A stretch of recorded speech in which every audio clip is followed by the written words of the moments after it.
You're listening to Veterans of Color, a podcast that dives into the cultural and historical realities of people of color within the United States military. Join your host, Mike Kim, a veteran and independent military culture researcher at Columbia University, as he explores the rich contributions, complexities, paradoxes, and challenges of these extraordinary individuals and events often forgotten in military history. Now, here's your host, Mike Kim.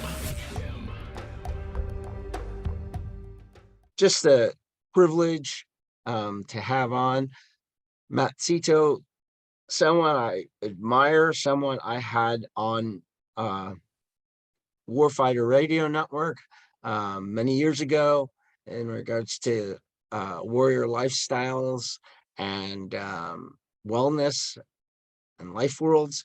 All of that, I can't say it enough, but Matt Seto, I just shared that tremendous intro, but I want you to fill in the gaps, and anything you don't fill, I'm going back to fill up so that we can get this show rolling.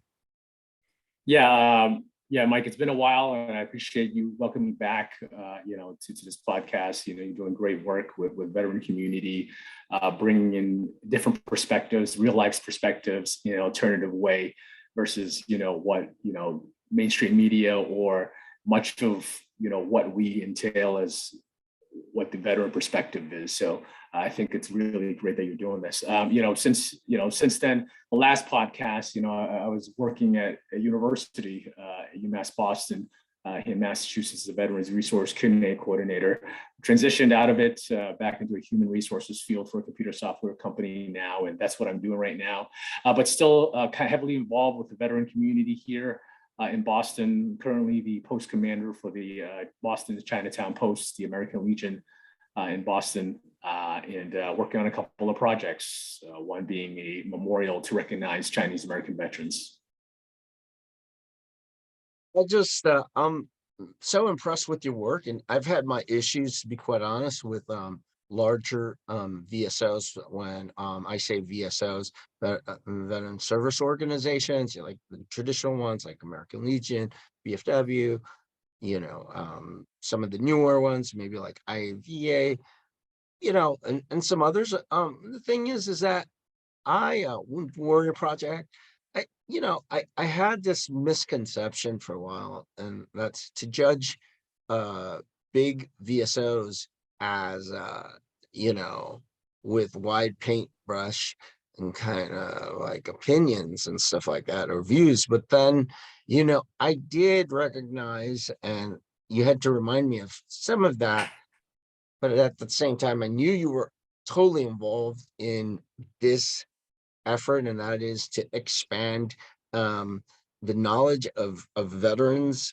as well as the whole importance of the Asian veteran contribution, and then I'm finding out that it's more within a VSO that you're also doing the work that you've done with veterans and knowing a lot about veteran issues. Now, let me ask you this: what is one thing that you learned most from that experience with VSOs? There is a big generational gap, I would say, largely, because historically it was built off traditions, quote unquote, with established, bylaws and such, that the culture is built around that, and as a person who was of the younger generation, I kind of when I came into the American Legion, I kind of had to learn a little bit of that and understood that part, because I think that a lot of times, a lot of the older generation don't want to listen to the younger generation's ideas, right? But they want young blood, they want to recruit young people, but at the same time, you're not listening to their feedback, you're not listening to their ideas on what to do with the organization, because it changes the organization, it changes its traditions and values, right? And I think for me to meet in the middle, I had to kind of understand where they were coming from, the traditions, understand that background, start reading the bylaws and understand why it is that they, historically think that way. In ways, I understand, coming from that perspective, because there's traditions in especially Asian American veterans organizations. They would say that there's a kind of a relative related kind of cultural uh, understanding, in the sense that we want to continue to keep that culture and tradition in a way, and not to kind of create any ripples amongst it, because if you create any ripples, you are kind of a person that's will be considered the person that will cause trouble within the organization. And I've learned that a lot since joining the organization. Yeah. Okay, and so let me ask you this, because I'm known for throwing softball questions and also Sure. a hardcore speedball, and I'm trying to think of a Boston pitcher that I admire that went a long time ago, was on the on the Boston Red Sox. That is Oil Can Boyd. That's a Yeah, guy from Dennis Boyd. Yeah, Oh, yeah. that's right. Dennis Oil Can Boyd. Yeah. That's right. So Yeah. so we could go back to that in the future, but like what do you think is the way, the good and bad, or what you've noticed about maybe a local uh VSO post, like a local American Legion post, as compared to a very local one, as compared to, I don't know, a bigger, the bigger part of the organization. The reason why I asked that is, I had an incident that happened. I have, Yeah. so I appreciate the American Legion for sending my unit, and it was like, the Legion knew, and I wasn't even a part of the Legion at that particular time, but it was out in Long Island, very, kind of insular area. They usually don't honor you know, people of color or something like that. I mean, this was like Ronnie Kovacs, where his family, I guess, were members of, he was like born on the 4th of July, Okay. Vietnam War vet. So the post was the Babylon Long Island post. And so you get a sense of that in the movie Born on the 4th of July, that kind of sense of Americana. But these guys sent me stuff to Iraq because this one guy, John, I guess near my work site, he just like told the Legion, and they kept on sending my unit some really nice gifts and all that. Knew my last name and stuff. The reason why I say that is because then, I get back from a deployment, and I try to join an American Legion post here close to me, and it was like a historic American Legion post, because I guess it was started at an elite like social club. It's the American Legion post, New York Athletic Sports Club, and I just called to sign up. I returned from my deployment, and someone picked up and said, uh, he asked me my name and all this, and I did, and I gave it to him, and he was like, well, why don't you just join the Chinatown American Legion post, And I just thought that was bizarre. And it took me a couple years to try to reconcile with that, because like I have another close friend who's he's young like you, and he's tied to the Chinatown American Legion post. So Yeah. it just seemed like there's like two different cultures, or many different unit cultures going on. And so what do you think, that's just like the culture of the whole Legion, or part of the Legion, or just like what's your impression on that? Yeah, I think that's a good question. I think it's a lot to do with environment, I would say. I think that, there's a stereotype, I would say, just with the veteran community, with the military community, I would say, from a person of color perspective. When I first joined, much of what I learned about the military was through movies, right? Full Metal Jacket, G.I. Joe, cartoons, etc. And you learned a lot about, oh, that's the military culture, etc. But you also start understanding that there were also discrimination historically that have happened for many marginalized communities within the military.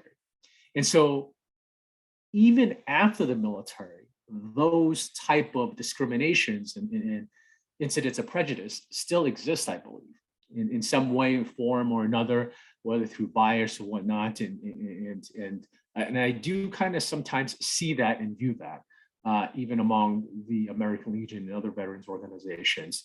It's not as, I would say, prevalent as much anymore, in the sense that, oh, you're Asian, I don't want you to belong in this post. But I think that in some ways there's a look, when they see you, and it's like, oh, it's like you kind of, I'm not sure if they're thinking that you don't belong, but you kind of feel that in a way, right? When they give you that look, it's not like very welcoming or inviting. It's kind of like you feel like not even just veterans organization, as a person of color, when you enter a restaurant or a store and they all stare at you, it's kind of like you feel like, do I want to eat here? Do I want to participate? Do I even want to give the business to them? Because it just doesn't feel right? Yeah, the Long Island, I'm trying to remember, the Long Island, Great Neck Diner. So Great Neck. friends of mine, I'm Korean Dominican, so I have my Korean friends and family, and my Korean friends and family. So I was out with some Korean friends, and they did look, like, I don't know if you remember, like the 80s gang, Asian gang look, Yeah. the spiky The hair, bangs. yeah, and the bang, yeah, and even the workout jacket, but with like jeans, back then, black jeans or whatever. But sometimes they're like affiliates, or sometimes they're not really involved, but they're tied, or they dress that way. And this was like during the 80s, and we're just eating, and we walked by, and after we paid our bill, just three or four guys, and a guy just blurred out, he was like, something about the problem with you Asians, and he said it real loud, and like the diner, it was like mic drop. And then my friend, is like really crazy. I won't mention his name if this gets out there, but let's just say Peking. He takes some water, and then he just throws it at the guy. I'm not saying that was right. I mean, we were like 17, 18-year old, and then the whole like diner rose up, and it was just like, a fight like erupted in the parking lot, and the cops didn't come or anything. It's just, I guess what I'm trying to say, and this isn't to accuse people of racism, but I think what you said earlier, and this is in regards to like what's happening in these different posts, and then also what's happening outside in society. Like you said, you made that great connection. I wonder if it's an issue like what you said about the environment, and just like different certain cultural environments are just, toxic, and others aren't. Yeah. And the reason why I also say environment, because I think back in history, I look at minorities, whether they're African Americans back in World War II, they wore their uniform, right? They come back from home, they wore their uniform, they enter this diner, right? It's an all-white diner, and they get refused service, right? They get poured water on, they get bullied, etc. But they worn the U.S. military uniform, right? And they served their country, and you would think that they would deserve that type of honor. But you look at it, right? That didn't happen, 100 years ago. That happened 50 years ago, maybe, or less. And Yes. you think those views automatically get erased from those people now that they gotten older? And the same thing with the people that we served, right? In the military, especially back then, right? There were segregated units. There were units where white officers didn't want to, lead minority groups, etc. You think those views back then changed now? Yes, I thank you for the service, but they were still racist in a way, right? And Yeah. so you can't. There's one thing that we get to appreciate, but there's one thing that we also cannot ignore. Also, you know what I mean? And I think it's that layer of that feeling where when you don't feel like you belong, and it's made, you know, it's very visible, and it says that, hey, they're actually telling you that you don't belong. It's kind of like, all right, then, like, I'm back to square one now, and I don't want to belong anymore. I'll just do something else then.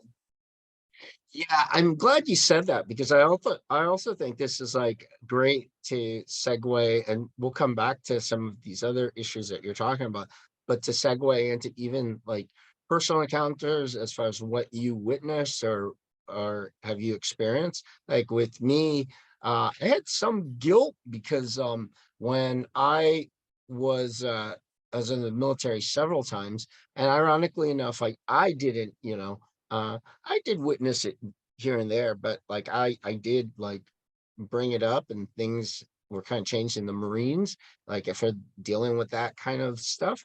But then, I became a Coast Guard officer, and that was like a whole nother world. I mean, and I totally forgot that, um, you know, if we joined the Coast Guard, like just, you know, before 1973, I think, we wouldn't have our MOSs, or if we joined the Navy, we wouldn't be able to have, the MOSs and the jobs that we did. And even I believe the Marine Corps also had it like this, but I think you could only go with, being a grunt, being in the kitchen. Yeah. And then, I mean, when it came to military intelligence or anything like that, I mean, I even look at, Korean,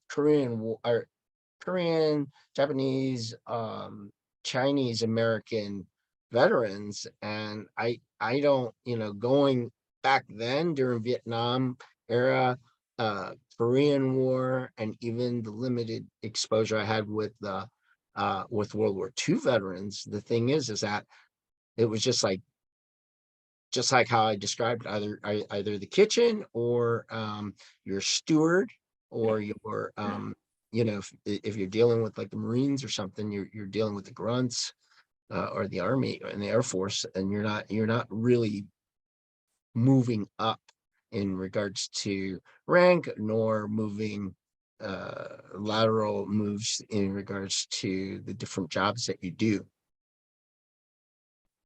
I've read things about that, especially during World War II, even World War I times, where many Asian Americans were limited to their roles of being a cook or steward, and they couldn't serve many other roles that their white counterparts could experience.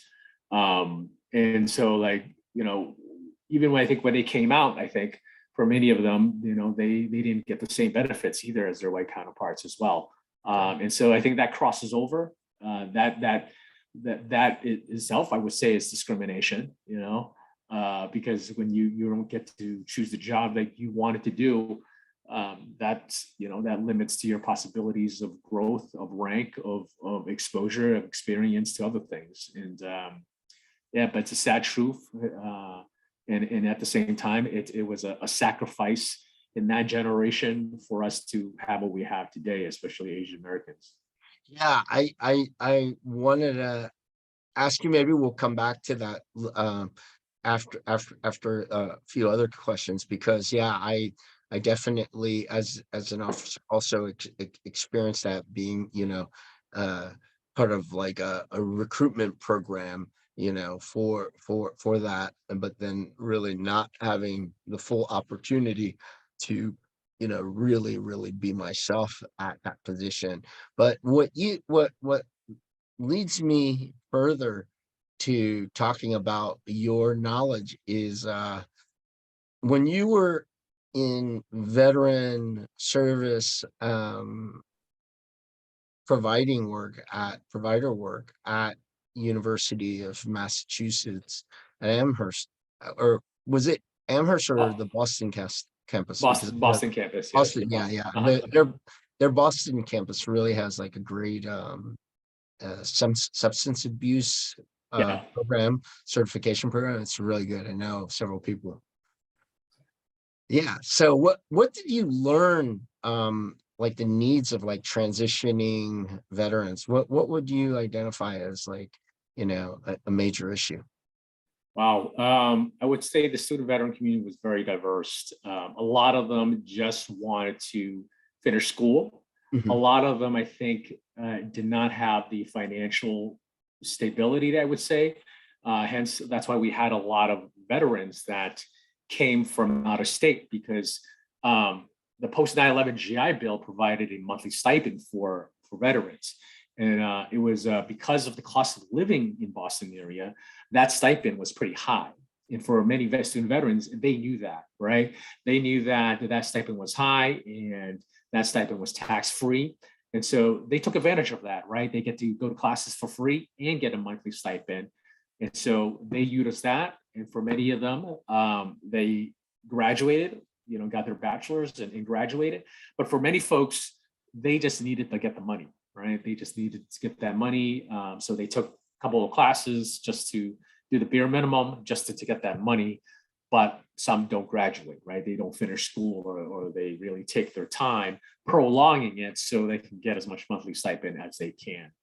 Other issues of experience is those with drug abuse or alcohol abuse experiences, where they may have suffered from, post-traumatic stress disorder or some type of mental disability that they, whether through personal or through, from the service. I think those were the two major things I would say was the financial challenges as well as the alcohol and drug abuse. Those two matters with your experience, what would you say, can you shed light a little bit more as far as what you learned from working with folks that received this generous GI Bill, but at the same time, would have mixed outcomes from all of that? And then, what have you learned about your experience as far as working with student veterans and the issues of like addictions? Um, I didn't have a background with as far as with the addiction. Okay.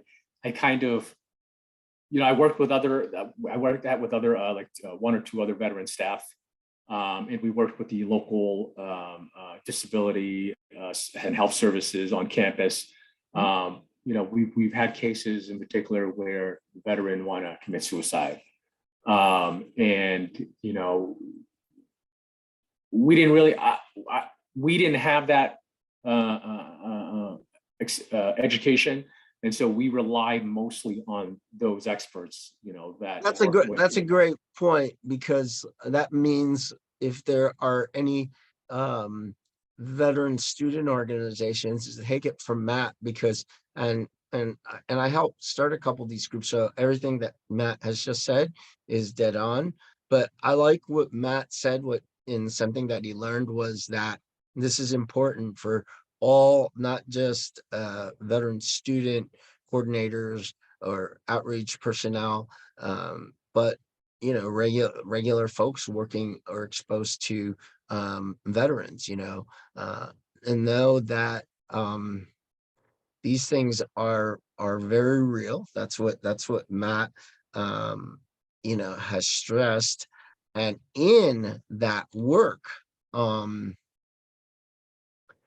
you're gonna see different things coming out that may be too much for you to handle, and to pass the baton. When you pass the baton, knowing what your capabilities, it's almost like in the military, right? Like, how much you're not gonna, if you're a whatever regular infantryman, not to be sent to do those artillery, anti-air defense artillery controls, because you know nothing about that, so you're willing to let the person know with that type of MOS, with that skill set, to go take that on, right? Yeah, yeah. I think that's very important. What you just said is that, even as a veteran, the only thing that I can relate to them is that I'm a veteran, right? That served. But does not mean I've experienced what they've experienced. It does not mean I have the background and resources to say, like, I can stop you from feeling the way you're feeling. It's better for me to rely on the experts that have that background and have experienced what this veteran may be talking about versus me just trying my best. Okay, I'm a veteran too. I serve. I understand what you're going through. But really, reality, I don't. I only say that I serve. Yes, that's the only thing that I can relate to. And what would you say is something that you noticed in regards to the stipends? Like what did you notice that it was it that that they would not finish because, and we could be honest, did they like blow the stipend or just had like so much more overwhelming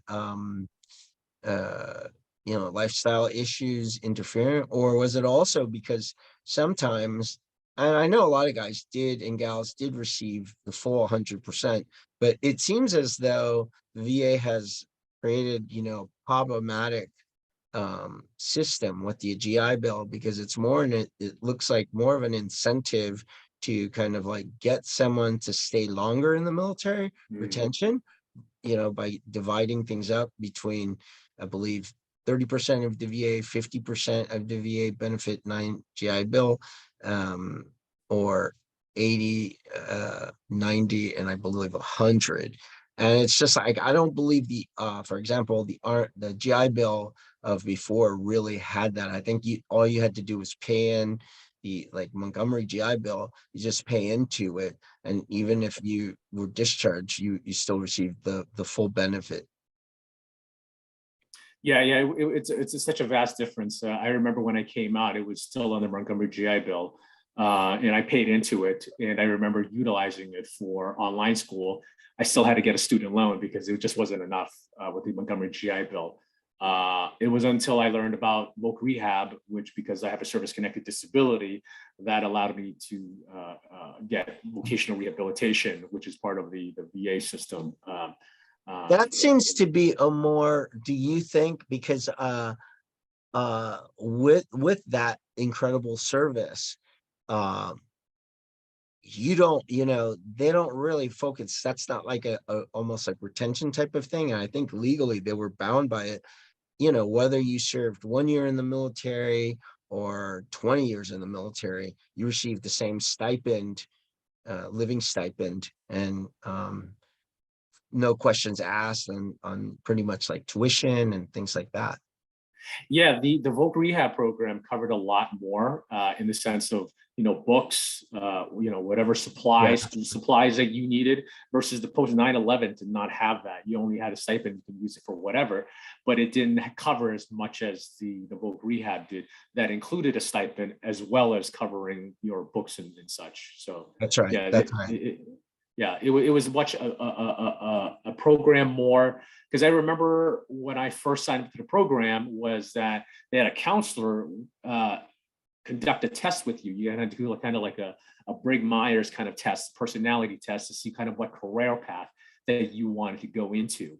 And after you completed that test, they kind of give you a couple of roles on what your personality would fit. And then what's the next step, whether you choose to go to school, a 4-year school to get the degree to help you get there, or vocational rehab, or go into the working world. And so, of course, for many people that I've learned, for many student veterans that I worked with, they would take the career path. They would take the going to college, right? 4 years of college. But they've also utilized that program to get their master's as well as their PhD program as well. Because if their job of choice requires a PhD, then VA kind of has to entertain that and allow that for you to get it, for you to allow to get a PhD. Because some jobs may only require a bachelor's degree. And so the counselor would say like, oh, you don't need a PhD or master's for that. You just need a bachelor's. You should be fine, right? But you can make that argument and say like, oh, it's a very competitive world right now, and so I need a master's. And so there's this back and forth negotiation with the VA that you can work towards in terms of what is being covered for your degree. glad you said that, because our audience may have used their GI Bill, and yeah, to go under that VRES or VRVSR program. I don't know, VRE program. VRE program. Program, yeah, vocational rehab program. And you would look at that from like either to apply through the regional office, just going to your local regional office, where there's probably an office there that deals with that VRE, the VRE office. Or you could go online when you go on your like My Healthy Vet or any type of education benefit portal from the VA.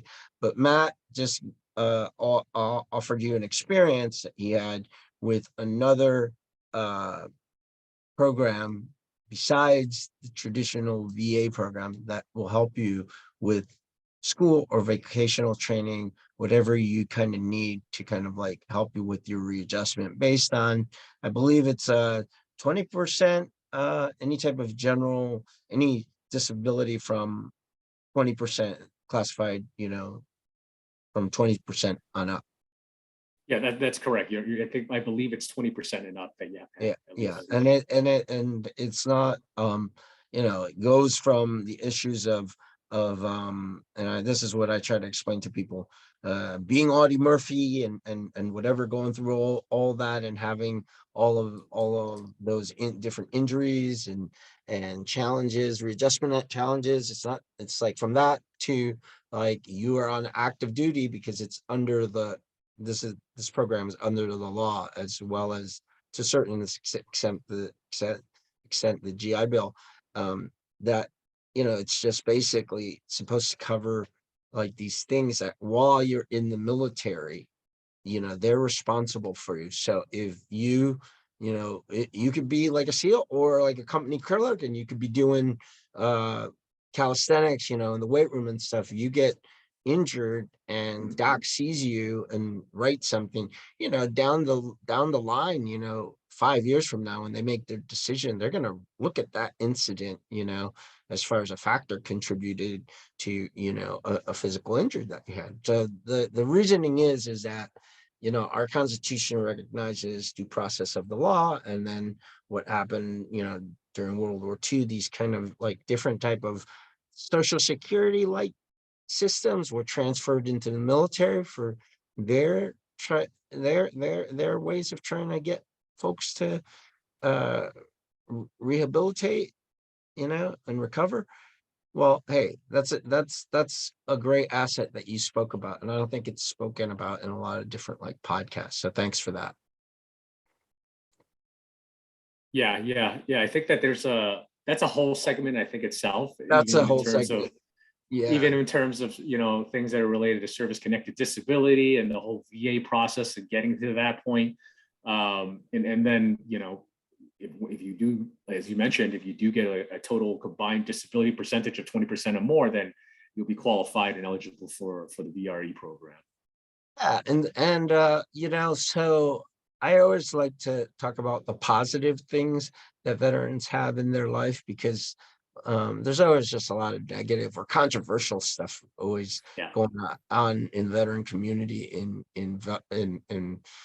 podcasts. But I'd like to ask you, so you were able to kind of make your educational goals happen and everything, and next thing you know, you're going beyond veteran services on campus, and are you using the skills that you picked up from there, and also like through maybe the VRE program and other things to help you get to like where you are now, and something that you're doing that you really enjoy?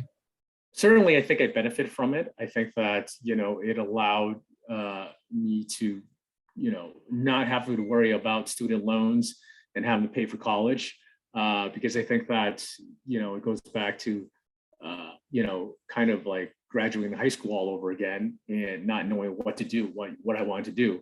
But now I have a choice to, I can go to college, and I get to go to college for free in pursuing a degree that would allow me to, obtain, more career opportunities. And so, that's what I did. I made a choice. I went through, a couple of colleges, before I landed on this business management degree. But it was part of not knowing what I want to do when I got out of the military. And then finally decided like, hey, I think this is the degree that I'm going to go with.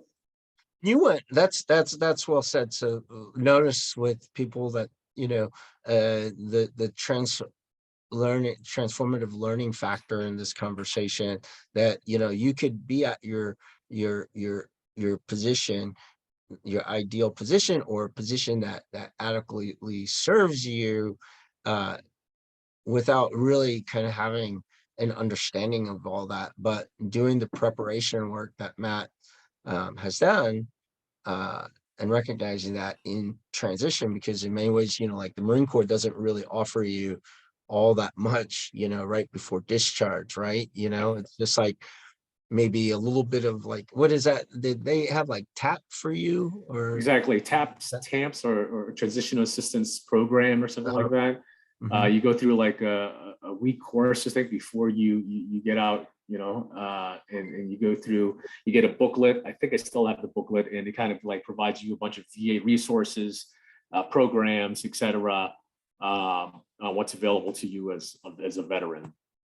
But it really, as far as navigating, knowing what to do, focusing on resumes and all this kind of transition Exactly. stuff, it's somewhat short, right? Considering one puts all that time in the military learning to be, a Marine, a sailor, or an Army man, or, Air Force, Coast Guard, but only a week as far as preparing you to be out in the whole world, right?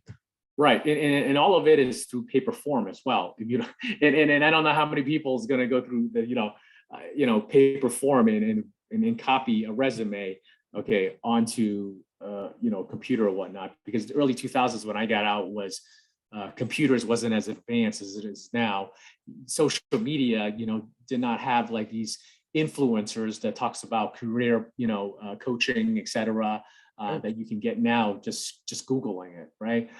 Before it was all just paper form. Okay, write about your qualifications, your summary, etc.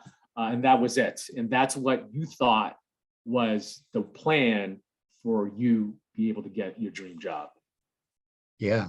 Yeah. So Matt's given us like some insight also on that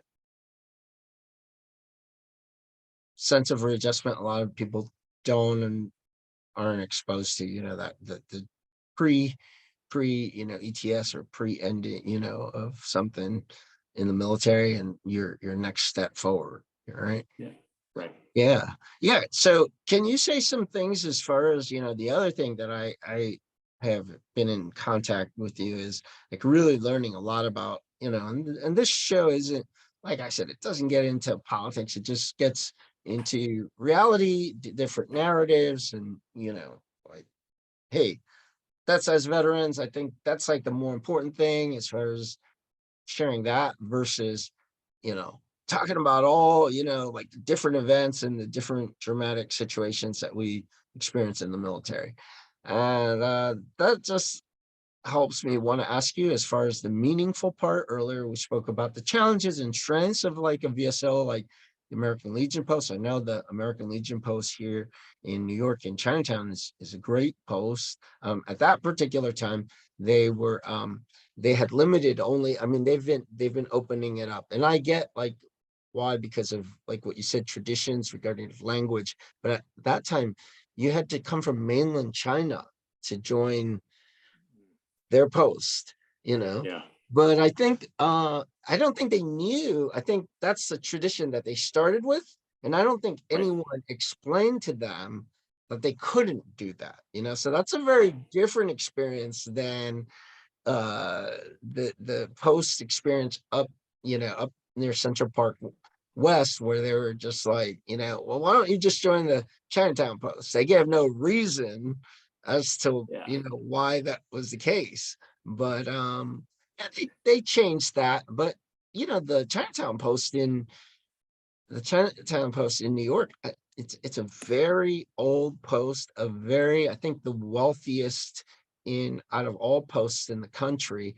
And I think out of that, I think think Mr. Fung, he was like the president for American Legion for like a Yeah, Fang, Fang? yeah, Fang Wong. Yeah, Yeah, Fang Wang. yeah. Yeah.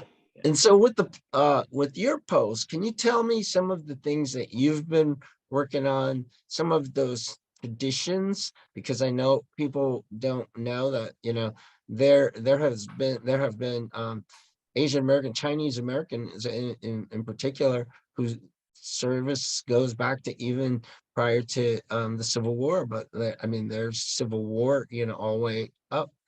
And so far as troops coming from Asian American tradition, Chinese American tradition. So what is your post mostly Chinese American?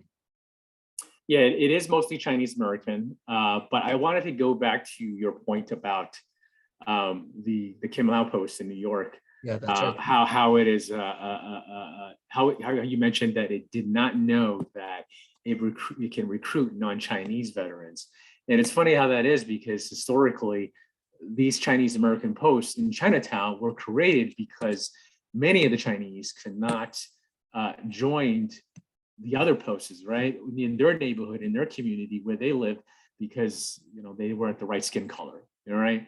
And so they decided to go back to a community where everybody kind of looked like them, and kind of spoke the same language, and kind of shared the same culture and history. And that's why many of these posts were chartered, right after World War II. And with the Chinatown Post in Boston, kind of the same thing in a way. The Chinatown Post was chartered from Boston's Chinatown, and it was majority Chinese American when it was first, chartered back in 1946, 1949, and it has changed throughout the years.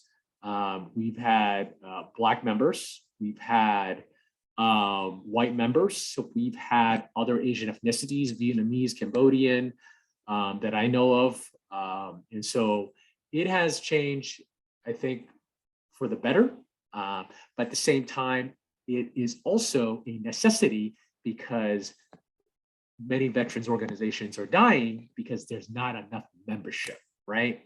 And so you have to start changing your traditions, because you have to see that every number counts towards your membership in your organization being alive and being around still, right? And so yeah, diversity matters, and diversity is important. And so it cannot just be Chinese anymore. And also the language is also changing. Even for someone who is American born Chinese, I may not speak the same language as them, because I'm Americanized now and I don't speak up the language. That also has to change as well. So you're not just the diversity, but the languages, will all have to be changed to English. And even though our post now is all speaks English during the meetings, but back then there was, especially with the New York Chinatown Post, they have a Chinese secretary that do translate documents, right? And so a lot of that, there's a transition going on, right? Because of these posts that are losing membership. And I appreciate you giving both sides to that. And if you could tell us, it's like really interesting, like these posts, they'll also carry the history of certain folks who served, like going back to different wars and everything. Yeah. And what out of the interesting figures that of within Asian American veterans, which group, and then also that you've come across, like within Chinese Americans in particular, because you have a lot of exposure to that as well. Who was just someone that just, like, I don't know, you just like you were really impressed with, either knowing like in person, or that has been like honored, kind of like throughout like the veteran community, or at least Asian American veteran community? Well, that's a good question. I think I'm always in awe. I think in no particular person, but I've always been in awe of all the World War II Asian American veterans I ever met. That's not 'Cause just Japanese troops. It's just not the Nisei, right? Because there's other people. There's like yeah, the strong other, like Filipino and Chinese, right? absolutely, And absolutely. But from my experience, I've met Filipino, Chinese, and Japanese World War II veterans, and I've always been awe of their experience in what they went through, and even other people of color, even like Native Americans and African American veterans, but just Asian American veterans in particular, because I just feel like there's a relation there that I feel, because in a way they, like we talked about, right? Like during World War II, many of the roles and jobs that they had were stewards and cooks and roles that are not in the front lines per se, or or even high level. But in a way, that's what they were given, and that's what they had to deal with in order to kind of belong, and continuing that fight, because that's just what the tools that they were given to them. And so, I've always heard stories. I befriended a Nisei veteran from the 442nd. His name is Dr. Susumu Ito.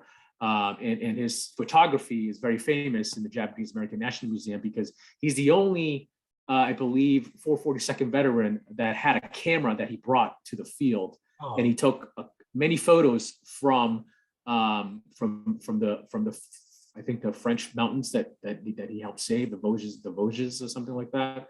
And he took a lot of pictures from that, and he had his a whole exhibit in the Japanese American National Museum. But I just find them and their stories just so amazing in what they had to go through. And even the slight discrimination and prejudice that they'd experienced when they came home was something that, like, wow, like you guys did all that, and you're lived to tell about it now, and kind of share it with my generation, that something that I don't always, I take for granted, and it's just a beautiful thing when I get to hear this generation's stories. I was most impressed with this guy. I won't mention his last name, but his first name is Harold, because I think he's a very private person. But he was a Chinese American who veteran, Vietnam War veteran, who does like a lot of work here in the city, and just it was incredible, because when the Chinese American veteran from like our generation, from our wars, in Afghanistan, the issue with Danny Chen's death, that is no doubt has been proven to show, even through like court proceedings, that there was active hazing and mistreatment towards this Asian American veteran out in a war zone. But it was just, so that's a sad tragedy. But at the same time, like when the memorial was done in Chinatown here, there's just like a lot of different reporters, there were a lot of different folks covering it. But then I just noticed that, I noticed Harold like being out there, and and that was like a great thing to see, and to know that, even though it wasn't like his war and it wasn't his son, he was still out there in support of that very sad situation. Yeah, I think it's I think it's because it's our community, right? Anybody that comes from our community, especially, we're just a small percentage, in the United States, and I think that any achievement or any type of situation like this that's very somber, I think it deserves to be acknowledged and recognized by the community itself, especially fellow veterans. Yeah, did you know much about that situation? I mean, that happened to Danny? I read about it, Yeah. like everybody else, on the news, and also what Lance Corporal Harry Liu, the Marine Corps, Marine, also I think died in a similar situation. That's right. And so I heard about Private Danny Chen's story I read online, and I didn't know what to think about it because I remember, I think either I posted it or someone posted it on the Facebook page for the Asian Pacific American Veterans Facebook page, and I read about it and I wasn't sure. I think there was a lot of mixed reviews from people because like we've all have experienced, some sort of hazing, in the military. We've experienced some type of bullying and even stereotypes that have been thrown at us, prejudice, etc. And so people who defended it was in a way where it felt like, oh, it's just like any other hazing, right? The person's just weak-minded and didn't feel, wasn't really, could live up to the standards of the military, that's just how it is. And for those that were offended by it, it felt that, I also experienced this type of racism and hazing, and, it's not right, right? I mean, I'm glad that there is light being shed on it. And I'm glad that his stories are being told, because I think that it's important to show that, hey, there are many other people in the military who've experienced this type of hazing and bullying, and it should be stopped. Hey, right. Yeah, that's important to recognize these different distinctions. But in general, just for something to happen like that, hazing in general, that's just like an offense that, all modern militaries have recognized, have very limited effectiveness into that type of treatment. And so, yeah, thanks for that. And what would you say is something that, like, the memorial? Can you say some things about what you were working on in regards to that with your post, American Legion post? Yeah, so one of the things I came up with this idea about 5-6 years ago, because I saw that the veterans organization, that many of our members were aging and dying, right? And so our membership was decreasing. A lot of the older members were always saying like, oh, we need more young blood, we need to recruit more young people. But it was hard, it was very difficult. Even when I recruited young people, a lot of young people didn't come because they couldn't relate anymore, right? Because there was nothing benefiting them, or they had families to take care of, or careers to tend to. And so I looked around, I saw, Chicago, they have a huge memorial for Chinese American veterans in their Chinatown. New York has their little a square right there in Chatham Square called Kim Lau Square now in Chinatown, an archway that they built. Now it's a New York City landmark, it's been recognized. Los Angeles kind of has their little memorial, and San Francisco's Chinatown kind of has something as well. And I looked and I thought, wow, Boston's Chinatown, we don't have anything, right? I looked around the Chinatown, we don't have any landmarks or exhibits or anything that really shows Asian American contributions or Chinese American contributions in the community. And I thought, wow, we have a very aging population, our veterans organization, I don't know how long do we have that will last.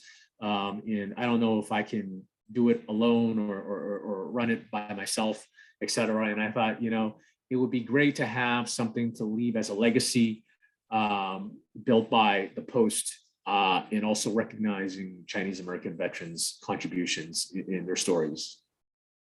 Wow. Yeah, that's impressive. And with these issues of stories, did you also, I mean, I know you're one of the administrators for that one Facebook page, the Asian American veterans page?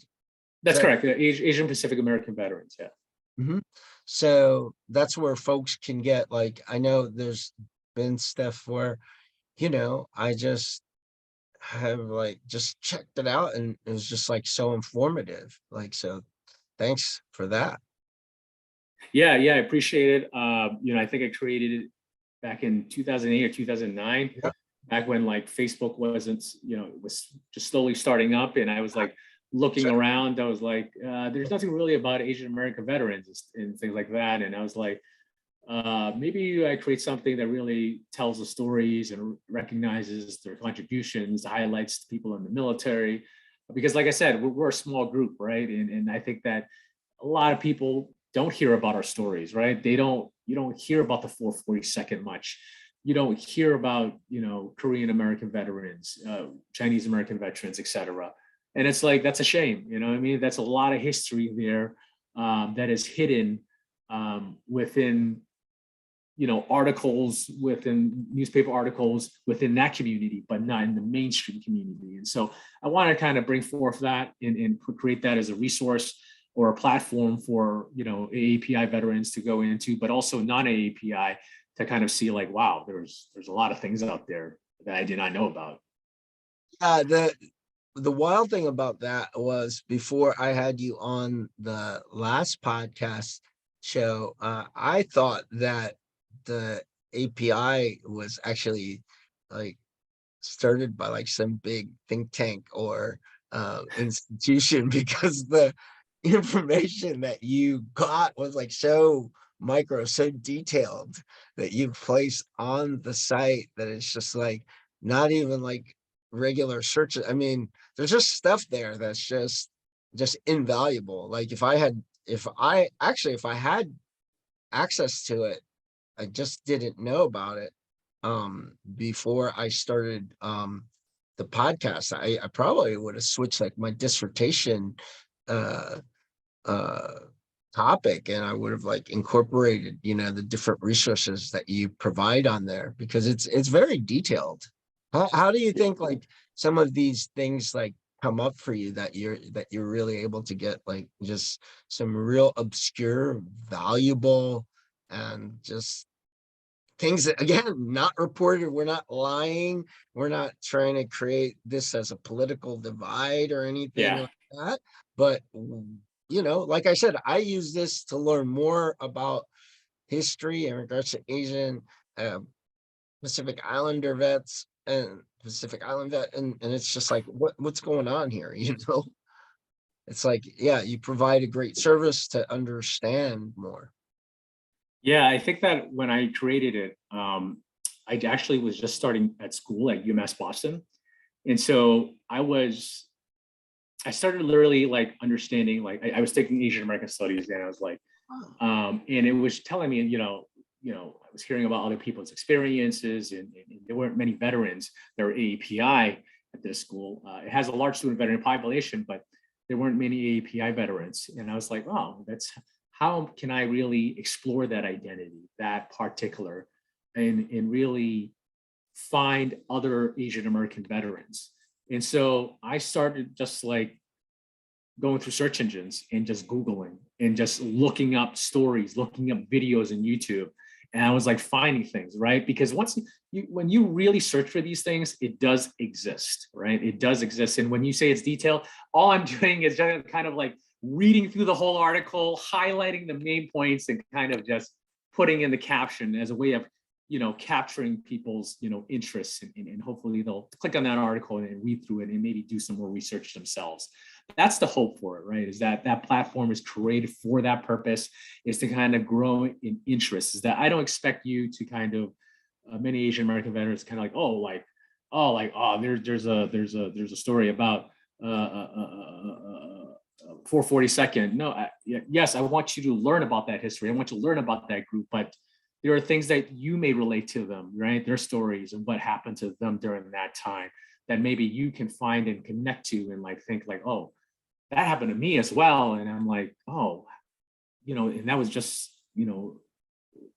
50 years ago. And it's just something that we all can just learn from. And even as non-AAPI veterans or non-AAPI researchers or scholars or whatnot, they can just pick up something like, wow, just kind of like, this is a kind of like a one-stop shop for all that. I don't have to Google it. And it can lead you, and it can from that can lead you to the other books that may be related to that will bring up other things, because that's what, at times I've seen your posts and I was just like, though I wasn't in that particular research area because I was already moving into another research area.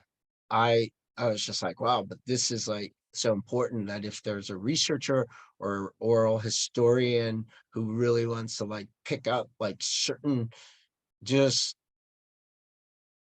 usually unseen type of material, if you go on that,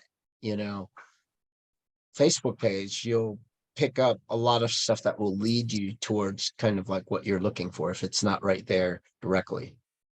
Absolutely, absolutely. And it's not just that, it's also a network that you can connect to, and like you said, on That's right. That's who true. authored or in a research article, and that person may be in that group that you can connect with in doing your own research. Yeah, that's right. And it's also been like a pretty cool place that either yeah, so this is the other thing that why I appreciate you too, is that like I'm like I have no problem if there's something like connected, I ask you, hey, can you post this? And even Yeah. though it may not be like a major historical event, I always appreciate you just giving like that type of viewership, the certain things that I kind of have given you throughout the years that you've always kind of been open to. Oh, absolutely. I think that's part of being part of the community, is just supporting each other. You are a veteran scholar, and you're writing things about relating to the veteran community that not every veteran can pick up and understand, but I'm sure there's got to be at least a couple of people that would read through that and maybe pick up some things. Yeah. So that's great that there's just been like a lot of parallel activity going on, and yeah, and just appreciate all that you've done for the veteran community, and also as an example for our particular veteran community, and also the expansive ways of being as far as uh, Marine, Chinese American, like the many different faces of professional and educational buildup that you've been a part of. It's just great that we've kept in touch and that you've been active. And yeah, so if there's like any last things that you want to share with the audience, and also any again, that where people can contact that one Facebook wall site. I know it's got a certain particular name. I don't want to generalize it if they do a search on Facebook, but yeah, Matt, thanks. No, I appreciate your time, Mike. I always appreciate connecting with other API veterans. I don't think that there's enough of that going on. I think that yes, there are veteran issues, but I think that as Asian American, fellow veterans, I think there's stories that we can share with each other, and even our stories can one day be passed on to the next generation or the generation after that. Because just like I said, those of the World War II generation, I've always been in awe of their stories and experiences, and they share something and taught us something, and gave us something that we've took for granted and not realized, like, wow, they change history, they change our history. And so hopefully that could be done through the next generation as well. So I appreciate just this connection, this just building community building. Yeah, and that Facebook group, Asian Pacific American Veterans Facebook group, anybody can go on. I'll be honest with you, in the last couple of years, I haven't been as active anymore due to life's things. But yes, it's still people still post things on there, and I welcome those for others to post things on there as well. You're only human, and I think my Warrior Wellness, has been pretty much members putting different things on there, and even like the one for this podcast, it's like managed from our producers at Coming Home Well, who we're delighted to have you on, and definitely here with our episode. This has just been great, and so thank you very much for being here, Matt, and hope to see you on another podcast adventure. Thank you. Absolutely. Thank you, Mike. Appreciate it. Thanks for your time. Veterans of Color invites you to join us again with your host, Mike Kim. If the content from this podcast is informative to you, it would be appreciated if you share the podcast with others. Give a like, post something you learned from the episode on social media. If interested in other truly informative podcasts like Veterans of Color, Check out the site cominghomewell.com for a listing of other veteran-based podcasts. Thanks for tuning in.